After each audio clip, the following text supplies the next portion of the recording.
Good afternoon, ladies and gentlemen. Welcome back to your favorite class. My name's Dr. Hart, and yours isn't. Okay, today's agenda is going to be one practice problem, but this practice problem basically has everything that we've done in this class up until now, all packaged into one problem. It's got everything, just like me. Just kidding. It has kinetics, it has work and energy, it has kinematics, and I think it's a really great practice problem. So without further ado, I hope you got your simulation in. Homework 2 is due on Tuesday. Without further ado, let's work this one practice problem. It's maybe only going to take us like half hour, 35 minutes, and we'll get through it. All right. So that's not it. That's it. This is the last problem that's listed in your slide deck for work and energy methods. And you'll see as we make our way through it that has kinetics and kinematics to it also. All right, so we have this 30-pound rod. It's pivoted about 0.0, kind of in the picture shown. The end at A is pressed 1 inch into a vertical spring. So it's kind of in this horizontal configuration, and it's sort of being held in this horizontal configuration, pressed 1 inch into the spring. So if released from this position, it's going to kind of like spring up and kind of rotate around 0.0. We want to determine the angular velocity and the reactions at 0.0 when the rod is vertical. I'll give you a second here with this particular problem, and then we'll just dive right into it and hopefully get you out a little bit early on a Friday afternoon so you can stay inside and do nothing. Okay.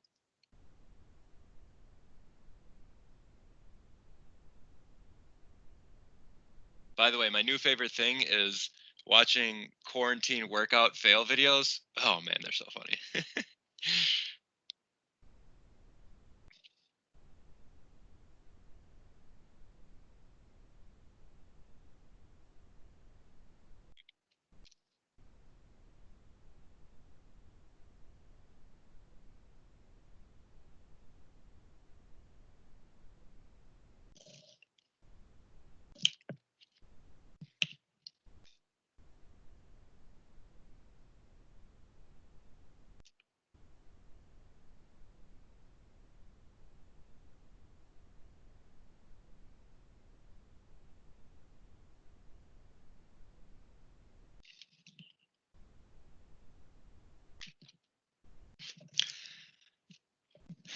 Okay.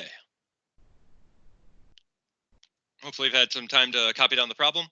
I'm going to move over to the white pad, and I have kind of the essential information here written, so hopefully we can kind of keep up if you're still copying the problem.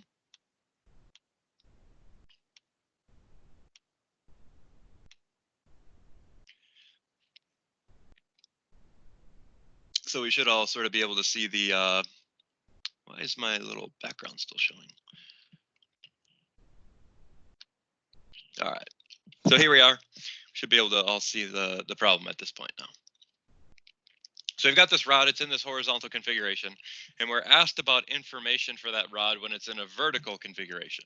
So this should indicate to you or tip off to you that we have like a state number 1 and a state number 2, which we probably want to use our conservation of energy equations for. So part 1 of this problem is going to be understanding what's going on in state number 1 and what's going on in state number 2. This is going to allow us to solve for what is the angular velocity of this object as it's in its vertical position. Then once it's in that vertical position, we're going to use kinetics to relate things like the accelerations and velocities of this particular object to the reaction forces at 0.0 to help us solve for what are the forces in the pin at 0.0 just when this rod reaches its sort of vertical orientation. Okay, so let's dance. Like I said, the first thing that we want to do is sort of establish for ourselves this conservation of energy. So we're going to have something like T1 plus V1 plus U1 to 2 is T2 plus V2. This is our general conservation of energy equation. And when we write this equation, we have to consider what is state number 1 and what is state number 2. State number 1 is going to be when this rod is sort of in its horizontal configuration and we're holding it pressed against the spring. So I think it's kind of obvious to see that the configuration of this rod when it's in its horizontal position will be kind of state number 1, right? And we're interested in information about this particular rod after it has moved from state number 1 to state number 2, where state number 2 is its vertical position. So we'll say then that it moves to state number 2, and we'll have sort of this vertical orientation here, and this is state number 2. The idea here is that this guy is going to move with some sort of angular motion from here up to here. Okay, that's the general idea of this problem. So let's consider some of these components then in this work and energy problem and see if we can kind of whittle them down. All right, remember T1, this is my kinetic energy term. My kinetic energy term in position number 1. Well, in position number 1, I'm just holding this rod sort of against this spring, and it doesn't have any motion in this particular configuration.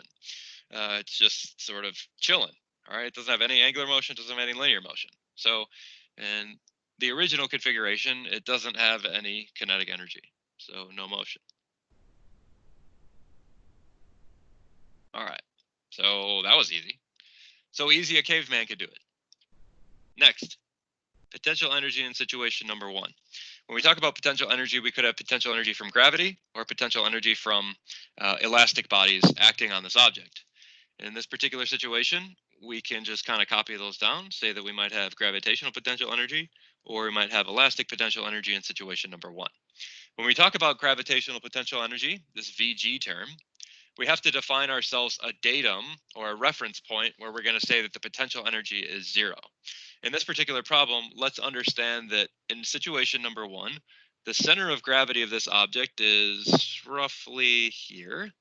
Okay, so this is G, the center of gravity of this particular rod.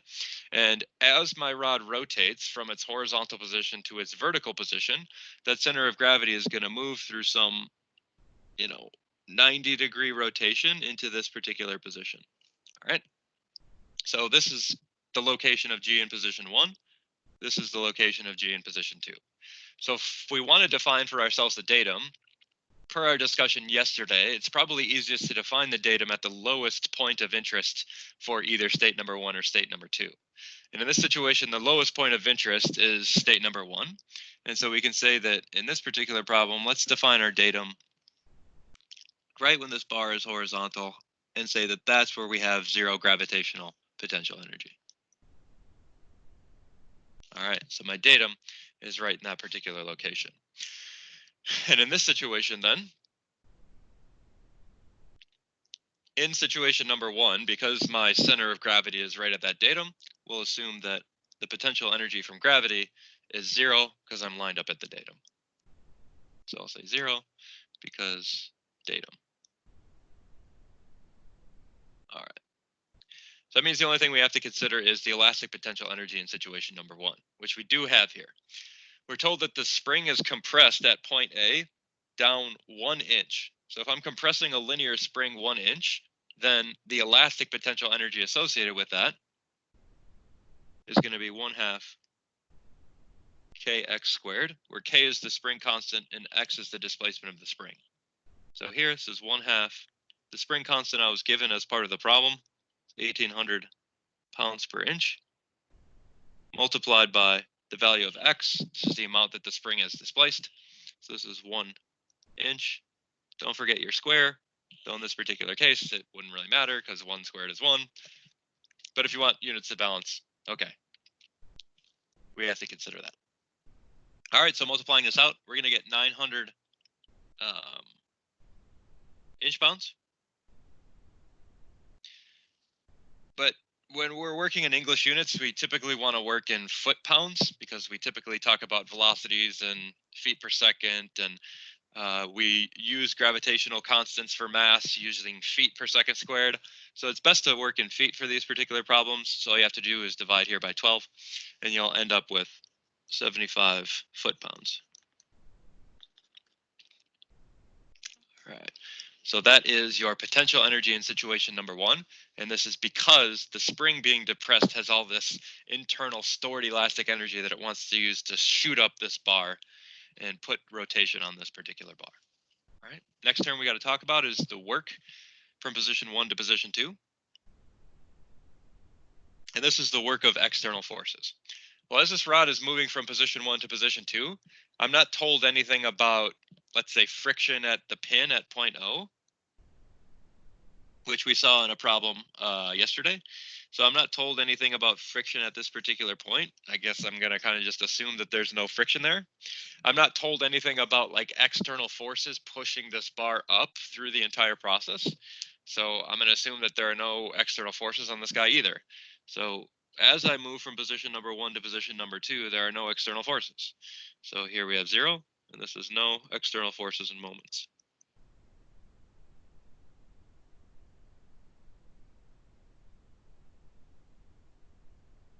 All right, so we've kind of hammered out 3 of our terms already. Slow and steady wins the race. Unless you're taking my exams, in which case you have to move. All right, now let's get on to state number 2. Kinetic energy in state number 2, this is really what we care about in this problem. And we know that for rigid bodies, the kinetic energy is going to be made up of some linear motion of that object and some angular motion of that object. So here we have our general equation, which is 1/2 mass of the object times the velocity at the center of gravity of that object squared, plus 1/2 mass moment of inertia of this object about its center of gravity, multiplied by the angular velocity squared. All right, we know that in the end, this is the term that we're sort of looking for. We're solving for the angular velocity in state number 2. So that's going to kind of be my unknown in this problem. I also know that I have a kinetic relationship between the velocity at the center of gravity and the angular velocity of this piece. And that's because as my object, I'm going to sort of make a little sketch of it over here. So as this bar moves from position 1 to position 2, the center of gravity is going to be moving with a fixed axis rotation about this particular point here, point O. Because it has this fixed axis rotation, we know that the general equation for fixed axis rotation is something like omega cross r. Or if we assume that there's sort of this right-hand rule perpendicular relationship, we know that there's a relationship between the angular velocity and the velocity of the center of gravity. And we have a kinematic relationship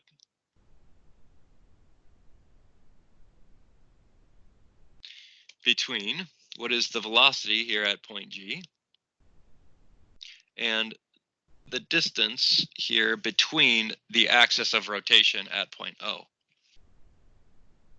So the kinematic relationship here is just that the velocity at point G is equal to omega times r, where r is the radius of the disk. We will leverage this kinematic relationship by sort of plugging this guy directly in here, and this will eliminate that Vg unknown and leave us simply with our angular velocity omega unknown.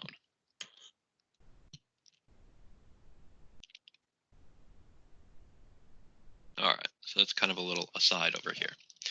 So now I'm ready for that. I'm going to punch in some numbers. T2, 1/2 mass of this object. I'm told it's 30 pounds. I've got to normalize the weight by the acceleration of gravity if I want mass. And in English units, that acceleration of gravity is 32.2 feet per second squared. I almost guarantee that we're going to do an English problem and someone's going to write 9.81 for acceleration of gravity. Happens every quarter, every quarter. Velocity to center of gravity, I told you we're going to substitute in this omega r, which for us is omega times, we have to figure out what this radius is of this particular piece. All right, well, if this total length here is 5 feet, half of that length, which would be sort of the location of the center of gravity, would be 2.5 feet. And minus this 1.5 feet of additional length beyond O means that the distance between G and O here is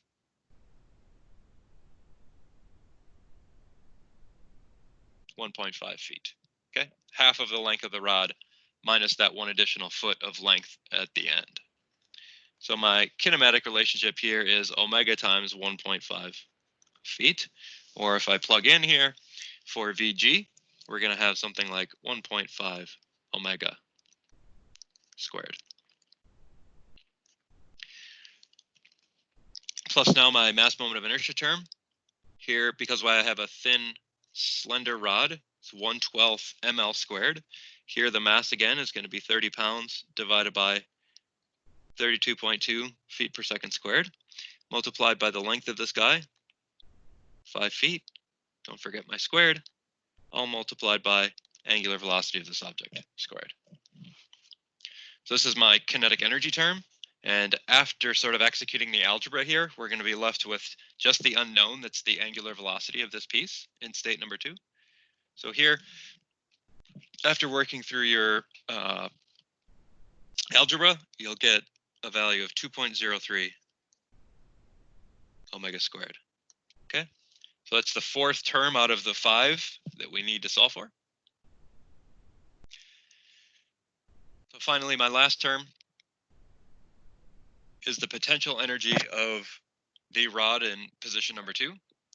So here I could have potential energy from elasticity or potential energy from gravitational forces. All right, the elastic contribution is going to be 0. That's because in situation number 2, we don't have any springs attached.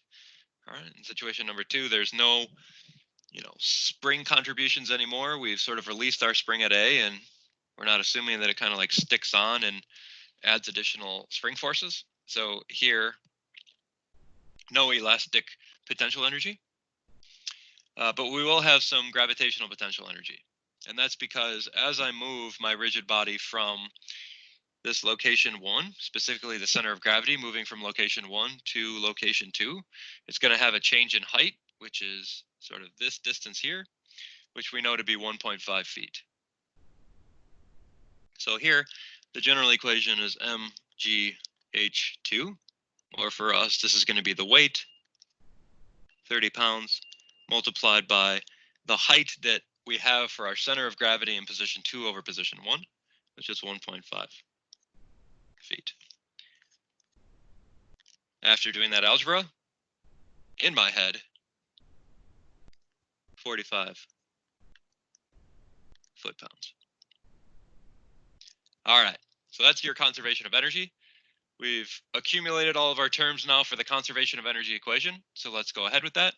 Remember, it's T1 plus V1 plus U1 to 2 equals T2 plus V2.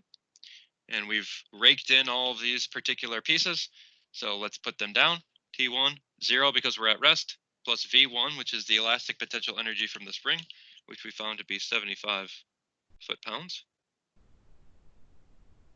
plus the work of external forces and moments, which we have none, equal to our kinetic energy in situation number 2, which contains our unknown angular velocity. This we found to be 2.03 times the angular velocity squared, plus potential energy in situation number 2, which is 45 foot-pounds. All right. After solving here, we can solve for our angular velocity, which will be 3.84 radians per second.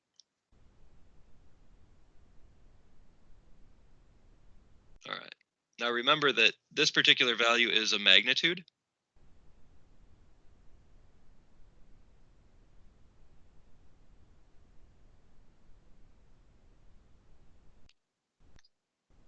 It's the magnitude of the angular velocity vector.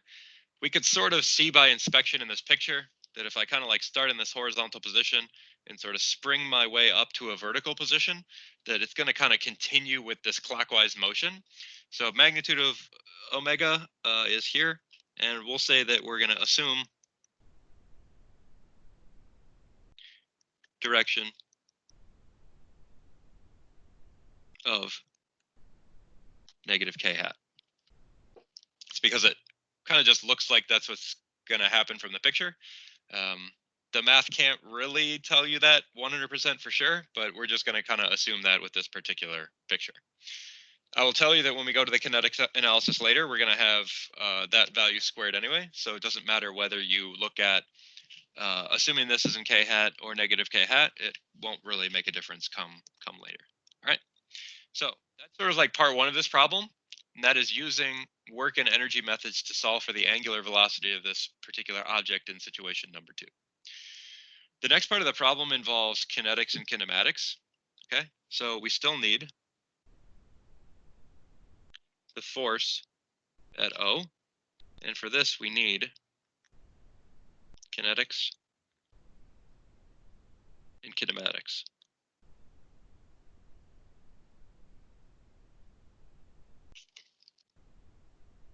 All right. Think back to a week ago. I know it was a long time ago. I'm old. I have bad problems with memories too. But when we talk about doing kinetics problems, we have to construct for ourselves free body diagram, rigid kinetic diagram. So let's do that. So for kinetics problems, remember, we do a free body diagram and a kinetic diagram. Here's our free body diagram. This is our rod. Here we have point G, and here we have, move this down here, point O. So the free body diagram, this one's going to be pretty straightforward. When I'm in this vertical orientation, I still have the weight of this object, which acts at the center of gravity. So that is here, and I know that's 30 pounds. And then I have the reaction forces at point O, which is what I'm solving for. I'll draw them in a general positive sense. Crazy like a fox. And FOY. Crazy like a fox or crazy like Fox News? Who knows? Kinetic diagram. Here's my rod. Here's my point G. And remember, I do all my analysis at the center of gravity, point G. It's just my methodology. It's what I prefer. It's what I teach. Hopefully, you follow that methodology because I think it's the easiest way. We're going to have some acceleration here in the x direction. So here's the mass times the acceleration in x. And again, this is specifically at point G. Here we have mass times acceleration in the y at point G. And I also have this angular kinetic term, which I'll draw in the general positive sense. Here is I, G, alpha. All right, hopefully we're all comfortable with this after last week's homework. You guys all took that homework to Pound Town, so it seems like you're all doing all right. Okay. Now, we also have some additional information in this problem that is useful to us that we haven't really brought in yet. And that is that we know that point O has no acceleration. So we could have chosen to do our analysis at that point, though there's some complicating things that come up with that I would rather not deal with. Instead, it is probably easier for us at this point to bring in the information about point O relative to point G using kinematics right now. So before we go forward with the kinetics analysis, which is like some of the forces is MAX, some of the forces MAY, and some of the moments, let's do the kinematics. So first, let's look at the kinematics, which will bring in the information that we know about point O, and that is that the acceleration at O is 0. And that is, we'll relate the acceleration at G to acceleration at O. That's because we know the acceleration at O is 0. So your general equation, which, as I have said many times, you're going to get sick of this equation. The acceleration at G is the acceleration at O plus the angular acceleration crossed with the position vector that locates G from O, plus the angular velocity crossed with the angular velocity crossed with the position vector that locates G from O. All right. Seen this equation before, once or twice. It ain't going away. All right, we're going to relate the acceleration at G to the acceleration at O. Well, I know the acceleration at O at 0 because that point is fixed. All right, that's pinned in space. Now, I also know the angular velocity omega, and that's because I solved for it using my work and energy methods. Okay, so this omega here we solved for before is negative 3.84 k hat radians per second, and that comes from the work and energy analysis. So useful. All right. Now, with that in mind, let's proceed with this problem. Acceleration at G is 0, plus I don't know what alpha is, so I'm going to say alpha, and this is in k hat, some arbitrary angular acceleration at this point, cross with the position vector that locates G from O. Well, G is located 1.5 feet above O, so this is 1.5 feet j hat, plus omega cross O. All right, well, we know all these things. So omega, negative 3.84 k hat radians per second, crossed with negative 3.84 radians per second k hat, crossed with my position locating G from O. It's 1.5 feet J hat. Right? So the reason I'm kind of going through this first is because we're going to be able to figure out sort of what's going on with this centripetal acceleration term. It's going to help us out once we go to the kinetics. All right. So in closing, we'll have that the acceleration of G is, if I do K cross J, I'll get a negative I. So we'll have a negative 1.5 alpha in the I hat. And then here I have K cross J. That's just going to flip the sign of my J. And I'll take the magnitude of that omega squared. And so we'll end up here with a minus what is 22.1 J hat here with units feet per second squared. All right. So this is my acceleration of G in terms of alpha. And I've gotten this from kinematics. And so now I need to relate this kinematic understanding that I have to the kinetics, which we have yet to do, and is the last bit of this problem. So I'll say lastly.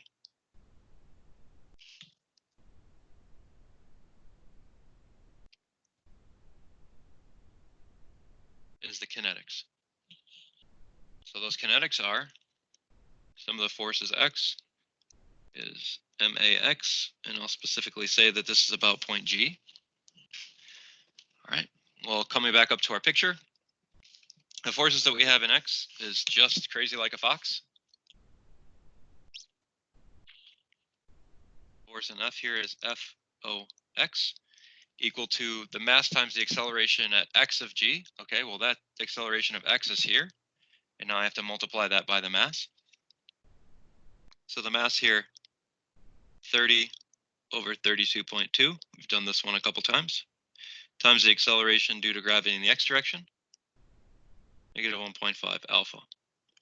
So I'll come up with an expression for the force at O in the X direction in terms of alpha, which here is going to be negative 1.4 times alpha. All right, moving on. Sum of the forces in the Y is MAY, specifically at point G. Okay, so the forces in the Y direction, I have this 30 pounds, which is the weight, and I also have the force at the pin in the Y direction to account for. So I have the force at O in the Y direction minus the weight, which is 30 pounds, equal to the mass of this object, 30 on 32.2, multiplied by the acceleration in the Y direction, which we solved up here in our kinematics analysis, is negative 22.1 feet per second squared.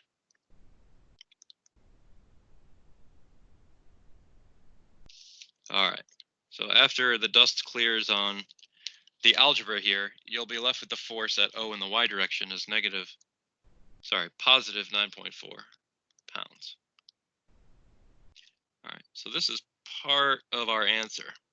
We want both of the force components of point O. Last equation that I need to use is sum of the moments about G is IG alpha. We kind of scroll back up to our picture and kind of think about what forces are going to be acting about point G to create a moment. All right, well here, this force at O in the X direction is the only force that's going to act to create a moment on our particular system. So this 30-pound load passes right through point G, and the force at O in the Y direction, the line of action of that force also passes right through point G. So the only contribution is going to be from FOX, and that is going to be acting 1.5 feet away from G. So here we have a positive contribution, if we follow our right-hand rule, 1.5 feet times the force at O in the X direction, equal to Instagram, just kidding, the mass moment of inertia of the object about G, 1/12 the mass, times the length of this object squared, which is 5 feet, not 2.5 feet. squared times alpha. So I can look at this relationship up here, number 1, and sort of plug that in to my sum of the moments about G is IG alpha to here kind of solve this particular problem. So here we have 1.5 feet times my expression for crazy like a fox, which is negative 1.4 alpha, equals this right-hand side I can solve for as well using algebra, 1.94 alpha. Okay, I got some issues, and I'm talking about dynamics here. Okay, I got other issues that not related to this problem, but I got issues with what I got going on in this problem right now. My issue here is that I have something on the left-hand side. If I punch this into my calculator, I didn't even do this. Negative 2.1 alpha equals 1.94 alpha. Okay. What do I do? Well, why don't you go ahead and pause the video? No, I'm just kidding. This is live. The only value of alpha that solves this problem is 0. So therefore, the angular acceleration at this particular portion has to be 0. It's the only value of alpha that solves this particular expression. All right, well, great. Kind of an interesting finding that at this one snapshot in time, the angular velocity of this particular rod is 0, or the angular acceleration, which is interesting. All right, so if we take this guy and we plug back into 1, you'll see here that our force at O in the x direction will also be equal to 0.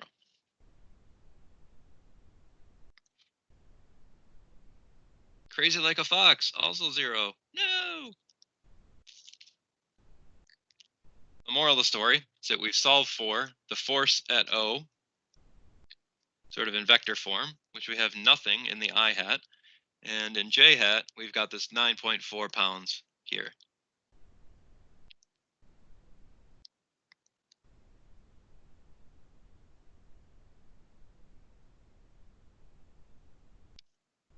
So that is our result in this particular problem.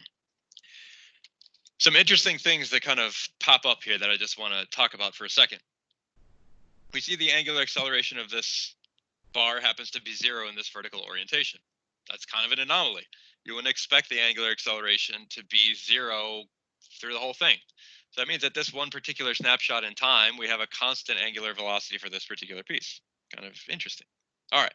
Another thing that's interesting is that this force at O in the y direction is 9.4 pounds.